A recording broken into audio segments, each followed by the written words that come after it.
¿Cómo hacer que te pasen cosas buenas? Marian Rojas Estapel, parte 7. Vamos a ver.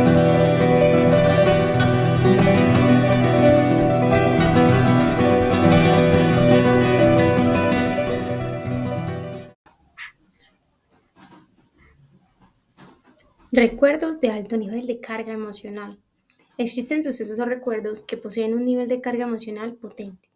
Eso hace que al revivirlos, las conexiones neuronales se activen de tal forma que el organismo entero se vea afectado.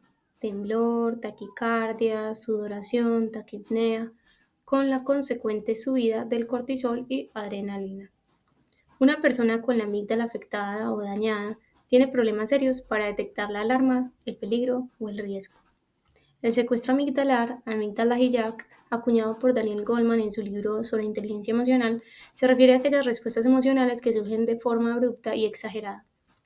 Recibido un estímulo, la reacción del cuerpo resulta excesiva y explosiva.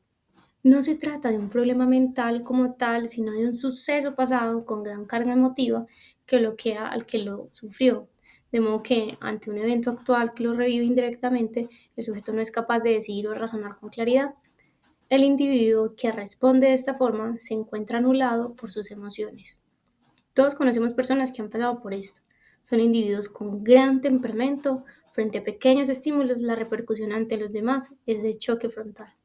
Algunos lo denominan perder los papeles, otros no tienen filtro, o bien es de mecha corta.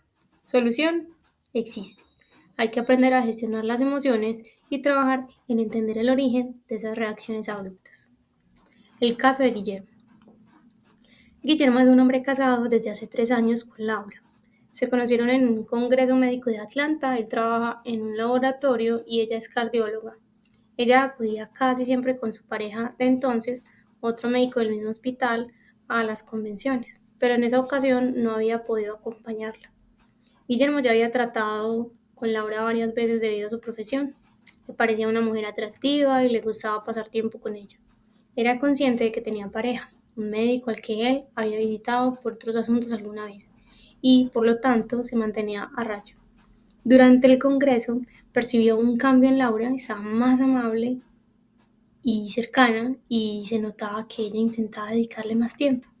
Guillermo, nervioso, no sabía cómo actuar, pero una noche, tras tomar unas copas después de la cena, acabaron juntos en la habitación de ella. Guillermo, confuso, quería saber qué sentía Laura, qué iba a pasar con su novio, demasiadas preguntas. Guillermo era apasionado, impaciente y necesitaba solucionar su dilema sentimental. Ella le explicó que la relación estaba rota con la otra persona y que iba a cortar a la vuelta. Y así fue. Pocos meses después, Guillermo y Laura formalizaban su relación, pero al ser él muy celoso, no soportaba que ella acudiera sola a los congresos. A la mínima que alguien se acercaba a ella o intentaba invitarla a cenar por temas de trabajo, tenía relaciones explosivas, reacciones explosivas y desproporcionadas, difíciles de controlar. Su excusa siempre era: pasó conmigo, podría pasar con otro. Guillermo sufría de secuestro amigdalar por este tema. Estímulo, reacción inmediata y explosiva desproporcionada, incapacidad de gestionar la realidad, parálisis, bloqueo o agresividad, cegado por la emoción, arrepentimiento, en el mejor de los casos. ¿Cómo hacer frente a un secuestro de amígdala? Hemos visto cómo funciona el circuito. Busquemos ahora una solución. Imaginemos que somos electricistas de la mente. Lo más práctico sería lograr un cortocircuito. Veamos cómo. Primero analiza. ¿Qué estímulo es lo que te dispara? Conocerse es clave en estos casos. Sin miedo, acude poco a poco a la causa. ¿Es una persona, una cara, una situación? ¿Percibir algo amenazante? Puede ser la visión de la sangre, una conversación sobre un tema conflictivo, un pensamiento que cruza la mente, una actuación de alguien de tu entorno que te diga no o a algo que esperabas con ilusión. No importa el origen, pero necesitas conocerlo. Entonces, primero, analiza. Segundo, ¿qué sucede en tu cuerpo? Verás que ese secuestro va acompañado de sintomatología física. Intenta fijarte en cómo se encuentra tu cuerpo justo antes, cómo te sentías físicamente en los instantes previos a la explosión emocional y los signos físicos que surgen en tu cuerpo durante el proceso. Taquicardia, hipertensión, subida de temperatura. 3. Fíjate en alguien de tu entorno a quien admires. ¿Cómo reacciona en situaciones parecidas? ¿Cuál es su peor versión ante la frustración o el enfado? Tener un modelo de identidad en quien busca referencia en momentos difíciles es una gran ayuda. 4. Corta-circuita ese bucle explosivo. Es complicado. A veces existen sistemas muy formados e instalados en nuestras reacciones que nos impiden ejercer control sobre ellas. Ser consciente de ello ya es un avance. Si consigues darte cuenta y frenar por un instante la cascada que está a punto de surgir, aunque sea por unos segundos, estarás ganando. En ese lapso de tiempo, intenta respirar profundamente, lanza un mensaje positivo a tu mente, un tú puedes y adelante. La mente precisa aproximadamente entre 1 y 2 minutos para desbloquear un estado emocional tóxico. Por lo tanto, cualquier victoria, por pequeña que sea, se acerca al triunfo. 5. Pide perdón. En esos instantes de descontrol, uno reacciona mal y dice cosas que no piensa realmente. La inmensa mayoría de las personas se arrepiente de sus reacciones y comentarios tras esos sucesos. Ten la humildad necesaria para disculparte e intentar solventar el posible daño causado. Perdónate a ti mismo, porque quizá percibas esa reacción como otro fracaso, y no es bueno enrocarse en la sensación de culpa. Supéralo, proponte conseguirlo la vez siguiente y busca herramientas para ello. El caso de Gustavo. Gustavo acude a mi consulta porque hace 2 días, cuando volvía de una reunión en Londres, justo después de subirse al avión de vuelta a España, empezó a notar opresión en el pecho y falta de aire, junto a una sensación de pérdida de control sobre sí mismo. Intentó llevar a cabo técnicas de relajación dentro del avión, al tiempo que una azafata le ofrecía una tila y trataba de tranquilizarle. Permanecer en el avión le resultaba insoportable y sentía la urgencia de salir de allí a toda costa. Pese a todo, aguantó a duras penas las 2 horas del vuelo y tras aterrizar, mareado y angustiado, acudió a los servicios de urgencia donde le explicaron que había sufrido un ataque de ansiedad y que debería acudir a un psiquiatra y tomar medicación. Ya en mi consulta me cuenta que ignora lo que ha podido pasar, reconoce que efectivamente tiene estrés, pero que lo sucedido en el avión no le había pasado nunca y lo describe como el peor momento de su vida. Me cuenta también que lleva un año viajando casi todos los días de la semana por motivos laborales. Apenas puede ver a su pareja entre viajes y reuniones. Duerme poco debido a jet lag y todo ello le lleva a estar cada día más nervioso y irritable. Gustavo pone el foco en lo sucedido en el avión. No quiere que le vuelva a pasar. Yo le explico que está sometido a un estrés excesivo, que el estar constantemente alerta ha derivado en una alteración de su sistema de supervivencia que ha disparado los niveles de cortisol en su organismo para ayudarle a superar las situaciones tan exigentes a las que se enfrenta en su día a día. Gustavo describe un nerviosismo constante y que empieza a tener fallos de memoria. Ocasionalmente nota un adormecimiento en los dedos y en las manos, taquicardias y falta de aire en los pulmones. Le explico que está en un momento de crisis, que sufrió un ataque de pánico en el avión y que su cerebro se encuentra vulnerable, por lo que podría volver a experimentar otro ataque si continúa actuando de la misma manera. Insisto en que tiene que aprender a bajar su frenético nivel de actividad y que un primer paso para ello es recuperar la capacidad reparadora del sueño. Tiene que conseguir desconectar su cerebro de esa actividad desenfrenada porque se encuentra encerrado en un circuito tóxico que en cualquier momento se puede volver a romper. Por otra parte, le añado pautas para evitar las crisis dentro del avión. Antes de subir, hay que tratar de relajarse mediante una serie de mensajes cognitivos positivos y técnicas de respiración, además de llevar una medicación de rescate consigo, cuyo efecto es casi inmediato y actúa en poco tiempo por si empezara a sufrir el ataque. Muchas personas solo con tener la seguridad de llevar en el bolsillo esa medicación logran sobreponer el ataque de pánico sin necesidad de tomársela, ya que van postergando la toma de la convicción de que en última instancia la pastilla le ayudará a superarlo, lo que consigue que finalmente puedan llegar a controlar esos ataques sin auxilio de fármacos. Le receta una medicación adicional para que poco a poco vaya desbloqueando la tensión acumulada en su cerebro. En psicoterapia trabajo de forma profunda el origen de su nivel de ansiedad. Se encuentra siempre alerta, sin tiempo para la relajación, no se permite un fallo, no descansa, come mal, lo que ha provocado que su cerebro se colapse y le frene a través de una crisis de pánico. Un ataque de pánico es lo que yo denomino a veces la fiebre de la mente. Es decir, del mismo modo que la fiebre es un indicador de que hay algo que no funciona bien en el cuerpo, las crisis de ansiedad o de pánico te avisan de que algo en tu mente no es correcto, conduciéndote en última instancia al colapso. En terapia enseño a Gustavo a relajarse, a tomarse las cosas con más calma, a saber renunciar, a hacer ver a su jefe que necesita apoyo con sus tareas, a delegar parte de sus responsabilidades. Todo con tal de aligerar una carga excesiva de trabajo.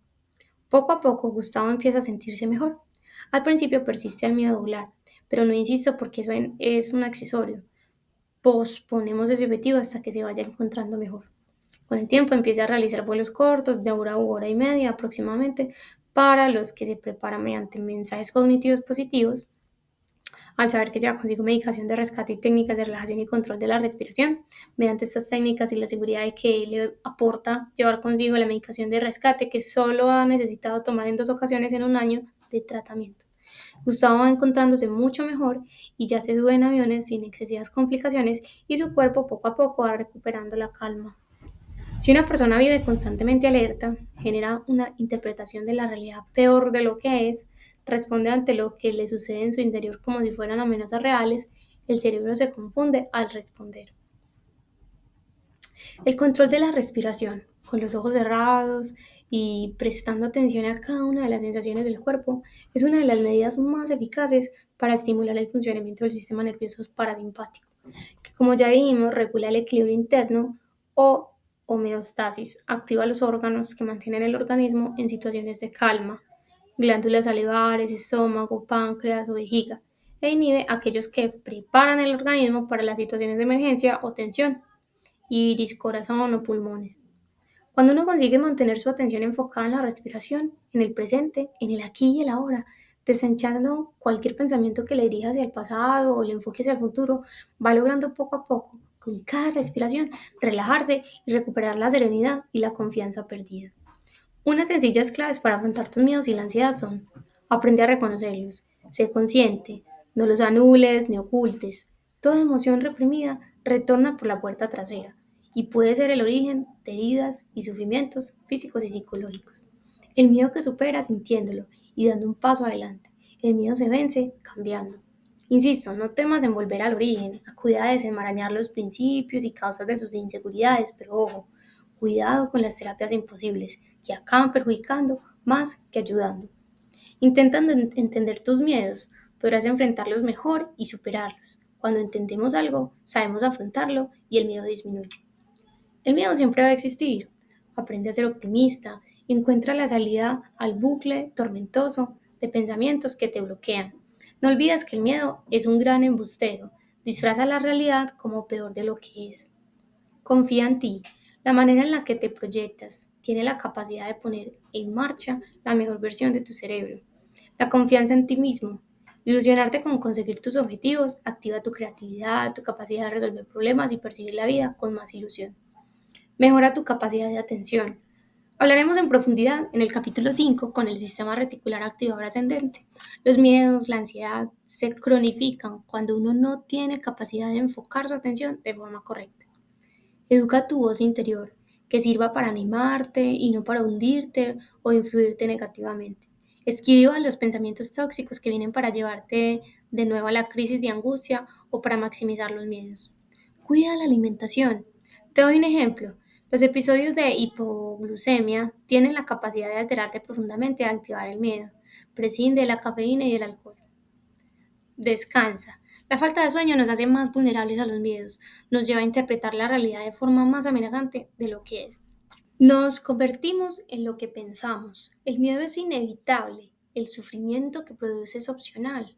Los temores se curan aprendiendo a disfrutar de la vida, mirando hacia el futuro con ilusión y viendo el presente de forma equilibrada y compasiva. Vivir el momento presente. La felicidad no es lo que nos pasa, sino cómo interpretamos lo que nos pasa. Depende de la forma en que asimilamos una realidad y nuestra capacidad de orientar o enfocar dicha asimilación es clave para poder ser felices. Por lo tanto, de lo que aquí vamos a hablar es de tu capacidad de elegir felicidad en vez de infelicidad. Desde el inicio de estas páginas hemos tratado el dolor, el sufrimiento, los traumas y las heridas profundas.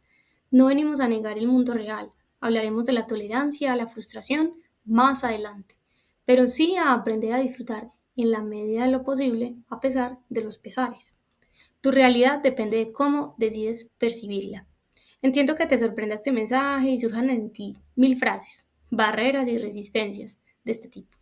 Ya lo he intentado todo, mi vida es muy dura, depende de las circunstancias, mi infancia fue terrible, qué fácil es decirlo y qué difícil conseguirlo. Si rechazas elegir agárrate a lo bueno de tu vida, por pequeño que sea, estás dando por vencido en la lucha más decisiva de tu existencia. La felicidad no es un sumatorio de alegrías, placeres y emociones positivas, es mucho más, pues también depende de haber conseguido superar las heridas y dificultades y seguir creciendo. Es vivir con cierto gozo a pesar del dolor y del sufrimiento, en mayor o menor medida, inevitables. Si negamos o bloqueamos constantemente el sufrimiento, nuestra mente pierde la capacidad de saber afrontarlo y superarlo. No significa entrar en el barro tóxico e intentar enfrentarse a todas y cada una de las batallas que se nos presenten, sino aprender a gestionar los malos momentos. Conozco mucha gente que no sabe enfrentar a los conflictos, a las emociones negativas y que como vía de escape las anula de forma automática e inconsciente. Eso conlleva un riesgo, porque la evitación constante de lo negativo te lleva a perderte una parte de la vida y a desconectar muchas veces del sufrimiento de los que te rodean. Ya hablamos en el capítulo anterior de la importancia de la compasión, de conectar de forma sana con el sufrimiento de otros para ayudarles a salir adelante. No olvidemos que un gran error frecuente es aspirar a una felicidad excesiva o a un estado de alegría y placer utópicos y constantes. Eso deriva en personas frustradas por la insatisfacción permanente. ¿Es la felicidad la gran aspiración de una persona? Eso parece. Pero la felicidad tiene un componente instantáneo, placentero, una comida, una reunión con amigos, un viaje, y otro más estructural asentado en los pilares fundamentales de la vida, familia, pareja, trabajo, cultura, amigos. La felicidad placentera es como una chispa fugaz, la felicidad estructurada habla en cambio de un balance de la vida equilibrada. Desde hace unos años, a través de las personas que perdían el habla tras un infarto cerebral, se han ido descubriendo las zonas del cerebro encargadas de esa función. Ese es el origen remoto del mapeo cerebral.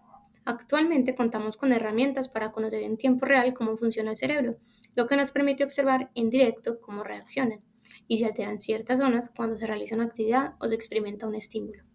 Una de esas técnicas es la resonancia magnética funcional. Esta se emplea tanto para tratamiento clínico como para investigación.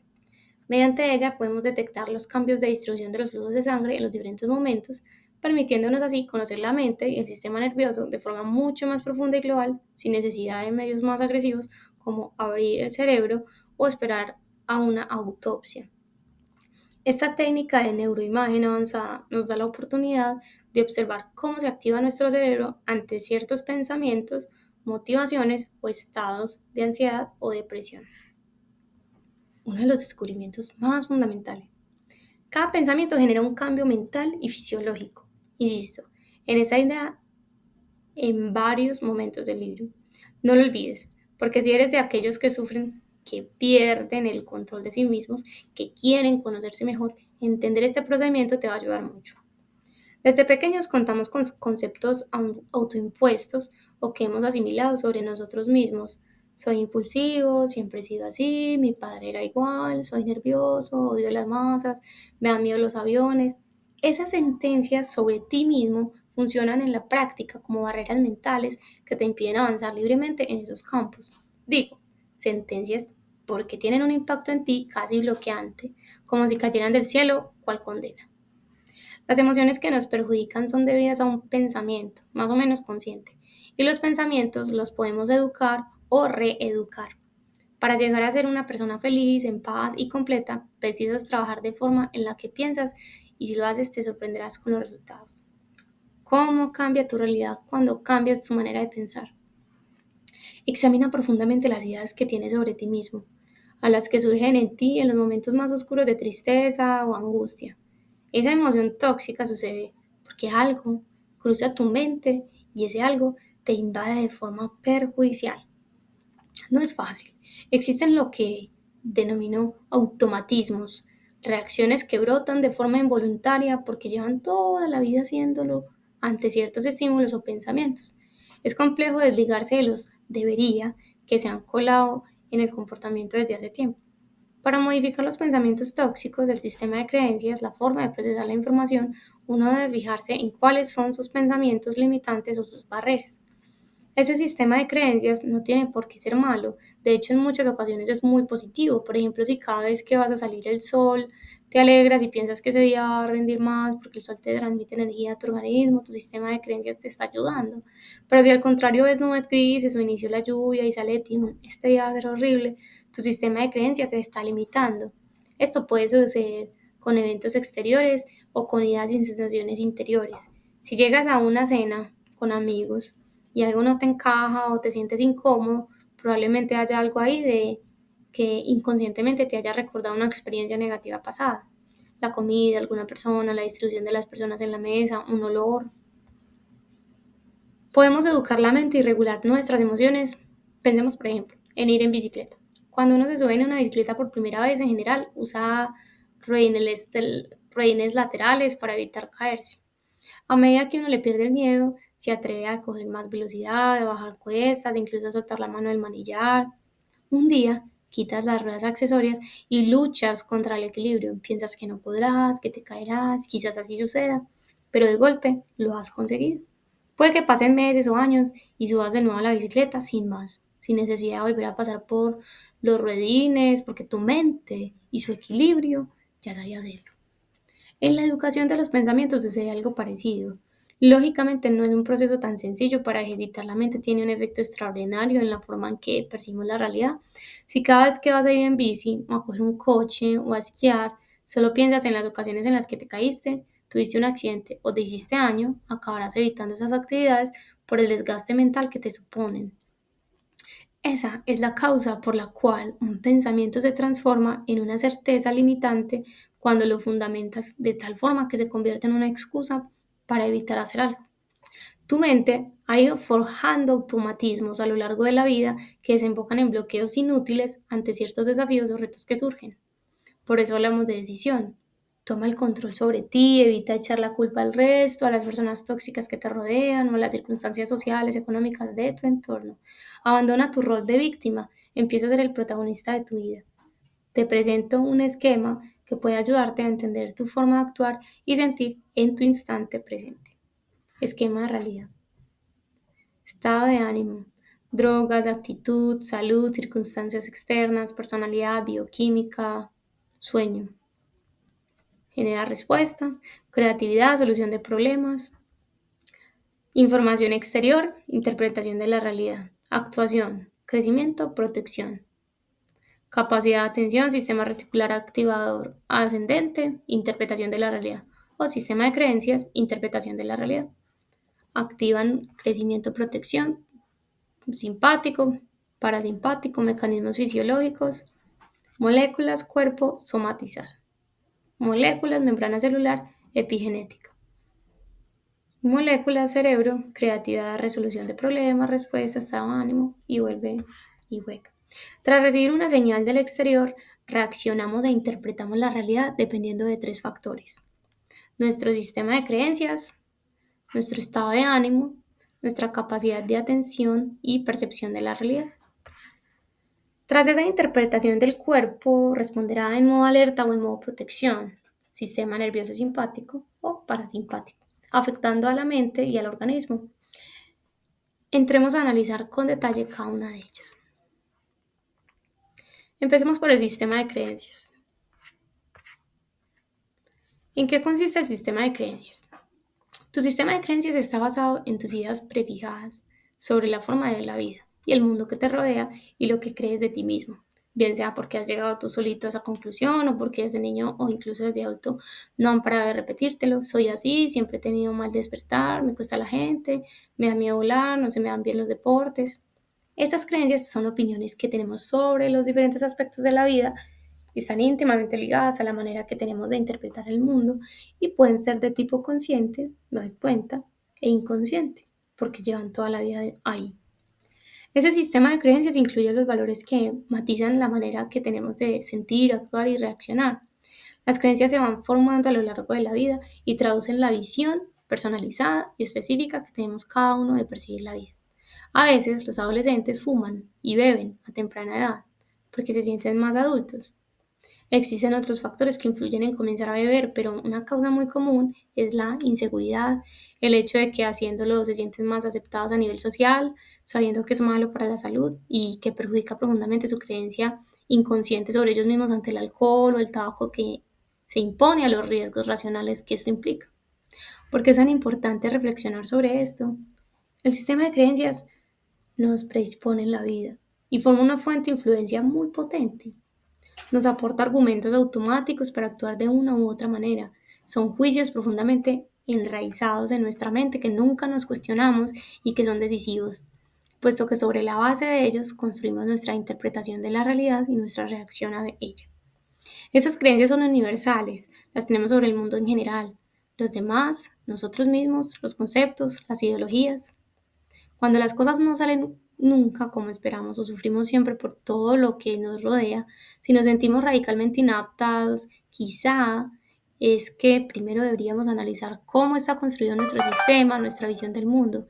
Quizá sorprendamos en nosotros creencias que limitan nuestro crecimiento interior. No tengas miedo a cuestionar aquello que te limite, porque quizás sí mejores tu capacidad de percibir la realidad y puedas enfocarte en tu mejor versión. Algunas de esas creencias obstaculizan seriamente nuestra capacidad de lograr objetivos o de afrontar desafíos de forma sana, debido a que bloquean nuestra mente con sentimientos de inseguridad y miedo. Sigamos. El estado de ánimo. Drogas, actitud, salud, circunstancias externas, personalidad, bioquímica, sueño. La felicidad, hemos insistido en ello a lo largo de estas páginas, no depende de la realidad en sí, sino de cómo yo interpreto esa realidad. Aquí el estado de ánimo tiene una fuerza impresionante. Un ejemplo frecuente: estás feliz porque tu equipo ha ganado la Champions League. Si te encuentras al día siguiente con tu jefe, que es de tu mismo equipo, y con el que tienes una mala relación, probablemente le mires con ojos menos críticos y seas capaz de entablar una conversación amable y divertida. Si por el contrario tu equipo pierde y te llama tu hermano, fan del rival que ha vencido, para comentar la derrota, quizá ni siquiera le contestes el teléfono, lo apagues y te metas en la cama sin cenar. ¿De qué depende el estado de ánimo? Existen diferentes aspectos que modulan y alteran el estado de ánimo. No quiero hacer excesivamente extensas estas páginas, ya que este apartado varía para un libro entero. Expondré de forma sencilla estas ideas. 1. El consumo de drogas y alcohol. El consumo de estas sustancias perjudica seriamente la salud mental. Uno de sus principales efectos es una alteración grave a la percepción de sensaciones y estímulos. Todos conocemos personas que tras ingerir alcohol se encuentran más sensibles y vulnerables, y por ello hay que tener cuidado con sus reacciones y comentarios. El consumo frecuente o la adicción a esas sustancias alteran profundamente el estado anímico y la interpretación de la realidad que perciben quienes consumen. 2. La bioquímica o la genética. Existen personas que son más propensas a deprimirse o hundirse debido a factores genéticos o a padecer previamente enfermedades severas tipo trastorno bipolar, depresiones recurrentes, estados de ansiedad generalizados. También influyen los estados hormonales que generan vulnerabilidad en la mujer, trastorno premenstrual, puerperio. Es probable que individuos que provienen de familias con varios miembros con depresión tengan un estado anímico más frágil y sensible a acontecimientos del entorno. 3. La salud física y las circunstancias externas. Si estamos atravesando un momento de profesional difícil o una dolencia física fuerte, ello influye en la manera en la que percibimos la realidad porque nuestro estado de ánimo está más sensible y vulnerable. Cuando llega la enfermedad, una época dura, una situación extrema en nuestras vidas, al ser consciente de que uno no es plenamente objetivo, ayuda a no ser tan duro con la realidad y con los que te rodean. 4. Tipo de personalidad. En este apartado exponemos desde trastornos de personalidad severos, límite evitativo, esquizoide, a rasgos de personalidad marcados que influyen profundamente en el estado anímico. Por ejemplo, los jóvenes con trastorno de personalidad límite, impulsiva, inestabilidad emocional, miedo intenso al abandono, autolesiones, baja tolerancia a la frustración, sufren altibajos emocionales intensos, interpretan la realidad de forma radical y perciben constantemente el entorno como amenazante. Todo ello hace que, lejos de actuar racionalmente, sus reacciones muchas veces estén guiadas por la agresividad y la rabia. Conseguir que disfruten y mantengan un equilibrio interior exige trabajar de forma importante su personalidad, desde farmacoterapia a psicoterapia individual y grupal. Otro tipo de personalidad que tiende a sufrir es la denominada paz, personalidad altamente sensible. No se encuentran hoy en el DSM-5, Manual de los Trastornos Mentales, pero existe y tenerla genera importantes efectos en quienes la padecen. El caso de Ernesto. Ernesto es un paciente que acude a mi consulta por ansiedad. Los episodios comenzaron en la universidad, con los exámenes, pero ahora los padece en multitud de lugares y situaciones. A esto le añade que reconoce ser una persona depresiva. Lo detalla de esta manera. Sin motivo aparente estoy en un lugar y necesito marcharme. Me pongo nervioso y ya no disfruto. Tiene varias tiendas de ropa para hombre, un negocio familiar en el que trabaja con su mujer. Tiene 2 niños pequeños, se describe como alguien tendente a entristecerse con facilidad. Admite tener muchos altibajos de los que desconoce la causa. Le pido, tras la primera consulta, que se fije y anote sus peores momentos para intentar analizar las razones que lo llevan a tener bajones diarios. Cuando acude de nuevo a consulta me comenta, vas a pensar que estoy peor de lo que estoy. Sonrió. En una frase muy repetida en la consulta, cuando a alguien le da vergüenza contar alguna manía o pensamiento curioso, me explica que tras muchos años se ha dado cuenta de que la decoración de los sitios y la forma en la que viste la gente lo alteran profundamente. Me detalla con todo lujo de matices que un día, en casa de sus suegros, vio que la pared estaba desconchada y al instante sintió que necesitaba marcharme de ahí, no podía soportarlo. Me señala que los lugares, si no están cuidados, desprenden algo negativo y me bloqueo. Añade que igual le ocurre con formas de vestir, ruidos u olores. Necesito que la gente cuide los detalles y que sea educada. Si no, prefiero no estar en esos lugares, no disfruto. Añade que si va a cenar con su mujer y no le agradan sus zapatos o vestido, soy incapaz de ser cariñoso. Me vuelvo arisco y quiero volver a casa lo antes posible. Me comenta que se sobresalta con facilidad ante ruidos estridentes o estímulos poco armónicos. Descubro en el interior de Ernesto una persona con una sensibilidad a flor de piel. Lo que para ser Ernesto se denomina paz, personalidad altamente sensible. Notas que te preocupas por los demás más de lo normal. Buscas constantemente la tranquilidad y sosiego. Te alteran los lugares caóticos. Percibes la realidad intuitivamente de forma más profunda que la gente que te rodea. Estos son algunos de los rasgos de las personas con paz.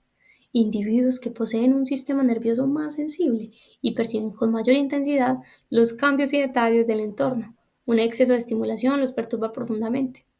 Probablemente este tipo de personalidad haya existido siempre a lo largo de la historia, pero solo ha sido a la luz y se ha estudiado recientemente. También puede ser que los casos sean más frecuentes debido a que vivimos en la sociedad más hiperestimulada de la historia y por lo tanto es más sencillo que los sentidos de ciertas personas se saturen con más facilidad. Esas personas son especialmente intuitivas, pero un mal control de sus emociones o una falta de conciencia del tema puede abrumarles y llevarles a bloquearse. Pasemos a detallar algunas características. Sienten con mayor intensidad, captan minuciosamente la realidad con mayor intuición, poseen gran capacidad de observación, se fijan en los detalles de un cuarto, la ropa, la climatología, el estado de ánimo de otros, tienen más facilidad para sentirse cansados y agobiados ante el exceso de estímulos, poseen una gran empatía y son capaces de ponerse en el lugar de otros, preocupándose mucho por los demás, se emocionan con facilidad. Existe un componente de timidez en muchas de esas personas. Suelen medirse más y ser más cautelosos antes de enfrentarse a una situación o reto. Necesitan mucha seguridad antes de tomar una decisión o embarcarse en un proyecto, por lo que previamente recaban muchos datos y solo deciden después de un meticuloso análisis. Procesan la información con mucha sutileza y profundidad. En muchas ocasiones son perfeccionistas, ya que valoran los detalles en gran medida. Valoran mucho la educación y son especialmente cuidadosos. Son más sensibles a las críticas, les cuesta aceptar que les digan cosas negativas. Captan con mayor intensidad matices, ruidos, olores, temperaturas. Existe tanto en hombres como mujeres. Si bien en mujeres parece ser más frecuente, la realidad es que en los últimos años ha crecido esta sintomatología en hombres, quienes en muchas ocasiones no saben cómo adaptarse a esta sensación. Algunos desarrollan con más frecuencia ansiedad o depresión por ser más vulnerables al mundo exterior y al interior. Estas personas tienen que aprender a adaptarse, conocer los sitios que les limitan más o el tipo de personas o ambientes que tienden a bloquearles. En el caso de los hijos hay que aprender cómo tratarles sin realizar un exceso de sobreprotección, pero sí entender sus desmedidas reacciones ante algunas circunstancias. el sueño. Este apartado adquiere una especial relevancia. Pasamos, o deberíamos pasar, un tercio de nuestra vida en los brazos de Morfeo. El sueño es algo importante que hay que cuidar. Entramos en un mundo de la noche y del sueño. Todos sabemos lo que es pasar una noche en blanco sin conseguir conciliar el sueño o dormir con múltiples despertares cada poco tiempo. En ambos casos uno se levanta por la mañana con sensación de agotamiento. Cuando falla el descanso, la mente no funciona con normalidad. Surgen problemas de memoria y aprendizaje, fallos de atención y concentración y errores en las habilidades cognitivas. La ausencia de descanso o un descanso deficiente nos convierte en seres susceptibles e irritables que no pueden responder de forma adecuada a los estímulos exteriores. La falta de sueño afecta incluso el sistema inmunológico, el sistema nervioso parasimpático encargado del descanso, de la recuperación y de la fabricación de linfocitos se ve debilitado y alterado profundamente. Las pesadillas, los múltiples despertares, un sueño ligero o la sensación de falta de descanso son una de las principales causas de consulta en el médico, neurólogo o psiquiatra. En algunas etapas de la vida es necesaria medicación de la vida, pero su consumo de forma crónica, pues efectos perjudiciales para el cerebro. Contamos con los primeros estudios longitudinales sobre las consecuencias de abusar de esos fármacos para dormir. Las benzodiazepinas, alprazolam, lorazepam, diazepam y sus derivados entran en el organismo e inducen el sueño, cada una con su mecanismo de acción, pero sostenidas en el tiempo generan a la larga tolerancia, uso y dependencia. La retirada es, en la mayor parte de los casos, un problema. El sueño es fundamental porque es básico para renovar algunas zonas del cerebro, entre otras el hipocampo, decisivo para la memoria y el aprendizaje, y que regula a varios niveles del miedo. Durante la noche se construye la memoria y se reviven los aprendizajes del día. Por eso los estudiantes que duermen mal realizan peor los exámenes. Cuidado con los que pasan la noche en vela con un atracón de horas de estudio aguantando a base de cafeína. Quizá al día siguiente salven el aprobado, pero su cerebro no ha consolidado lo aprendido en la noche. Simplemente ha tirado de la memoria a corto plazo para salir del paso. Durante el sueño también se almacenan emociones, ya sean de agradecimiento o de resentimiento y rabia. Por eso es tan importante poder traer a la mente pensamientos alegres o positivos antes de acostarse. Una curiosidad, ¿por qué despierta el café? Curioso, pero muy interesante, veamos. Cualquier actividad que realizamos, trabajar, estudiar, practicar deporte, moverse, requiere el uso de energía. ¿Cómo se llama la energía del cuerpo? Se denomina ATP, adenosín trisfosfato. Cada célula se alimenta de estas moléculas que provienen principalmente de aquello que ingerimos. Cuando realizamos ejercicio, trabajamos, estudiamos, pensamos, hacemos uso de ese ATP que el cuerpo va consumiendo poco a poco. Cada vez que empleamos una molécula de ATP, esta se rompe y se divide en dos, una molécula de fosfato y otra de adenosina. Esa molécula denominada adenosina es importante para nuestro descanso, pues es una de las sustancias que induce al sueño. El cerebro consta de receptores sensibles y especializados para la adenosina. Si los niveles de esta molécula son elevados, nuestro organismo percibe una sensación de somnolencia y sueño para el sueño será más profundo. El cuerpo, que es muy sabio, emplea este sistema para generar sensación de cansancio e inducir al sueño tras el esfuerzo, el ejercicio, el estudio.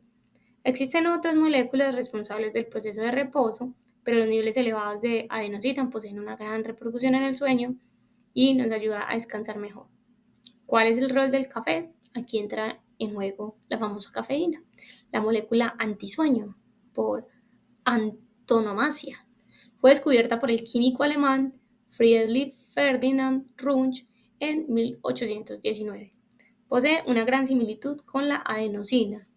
Es lo que se denomina una antagonista no selectiva de los receptores de adenosina. Es decir, al consumir cafeína bloqueamos los receptores del cerebro sensibles a la adenosina.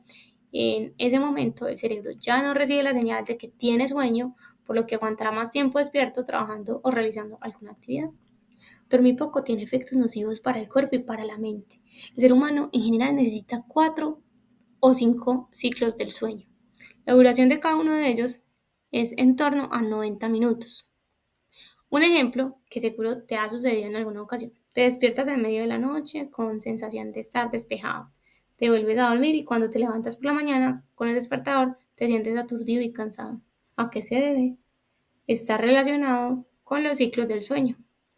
Existen 5 fases. La 1 y la 2 son de sueño ligero.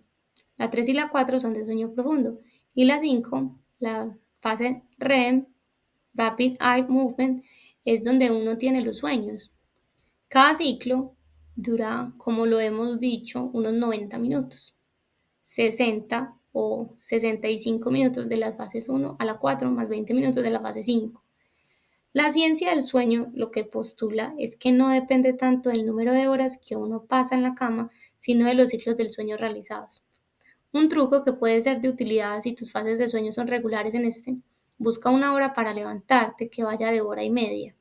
El tiempo aproximado de un ciclo en hora y media, 3 horas, 4 horas y media, 6 horas, 7 horas y media.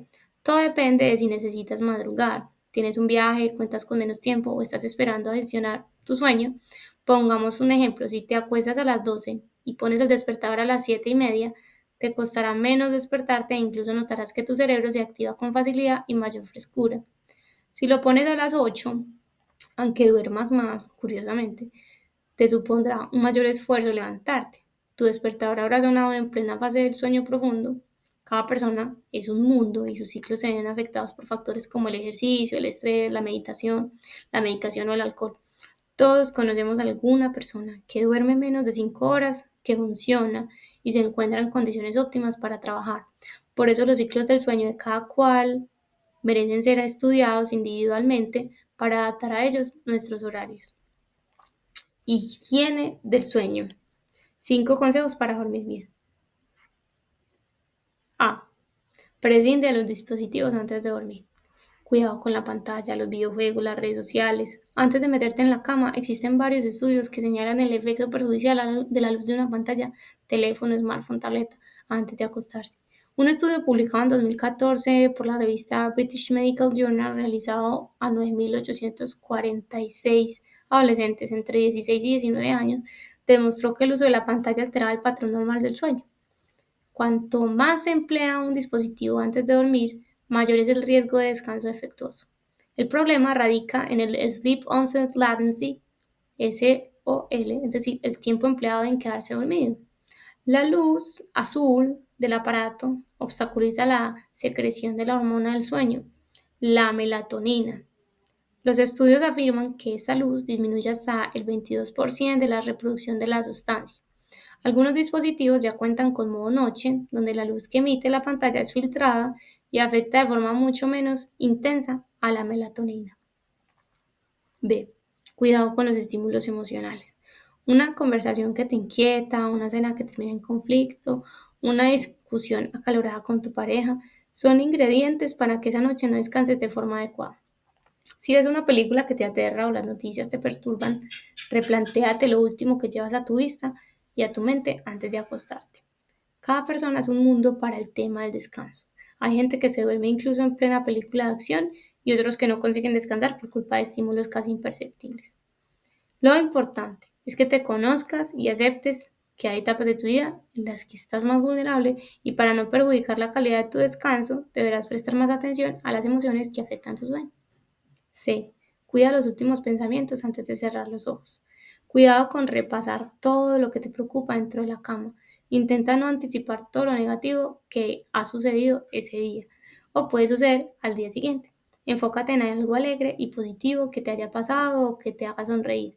Por muy malo que haya sido el día, siempre queda algo positivo a lo que agarrarse. D. Adopta una rutina sana. La higiene del sueño se basa en que el cerebro se va preparando para entrar en las fases del sueño de forma sana. Se recomienda a los padres de recién nacidos un ritual antes de acostarlos por la noche para que el cerebro del bebé se vaya condicionando para dormir y en los adultos sucede algo parecido. Una ducha, leer algo tranquilo, ver alguna infusión, meditar, rezar, escuchar música o ver alguna serie que te ayude a desconectar pueden ser rituales para preparar a tu mente antes de llegar a las profundidades del sueño. 2 amigos o enemigos. Cuidado con el ejercicio excesivo por la noche. Al igual que a algunas personas les ayuda a liberar cortisol y a descansar más profundamente, a otras les activa y les impide dormir. Las cenas copiosas y el alcohol son agentes disruptores del descanso. Cuidado con la cafeína, el té o algunos excitantes previos al sueño. Duerme sin luz. Quizá te sorprenda, mucha gente en verano aprovecha para dormir con la ventana abierta y se despierta en cuanto los primeros rayos del sol entran por la ventana. Eso no es un problema, siempre y cuando no te importe madrugar. Me refiero a tener alguna luz encendida en alguna parte de la habitación, desde el sensor de la televisión a tener las notificaciones activadas del teléfono o una luz en el pasillo. Por muy pequeñas e imperceptibles que dichas luces parezcan, tienen un efecto nocivo en la producción de melatonina.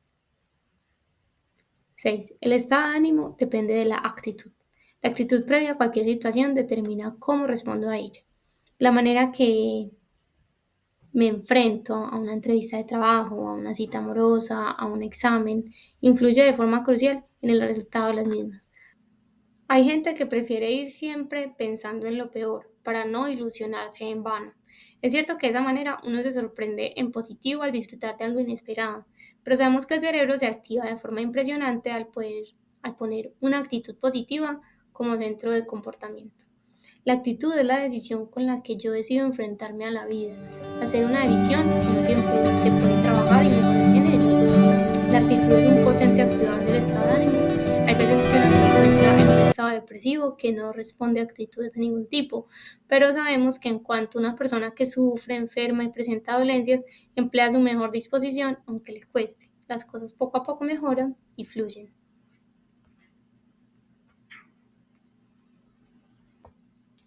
¿Cómo hacer que te pasen cosas buenas? Marian Rojas Estapé, parte 7. Vosbook.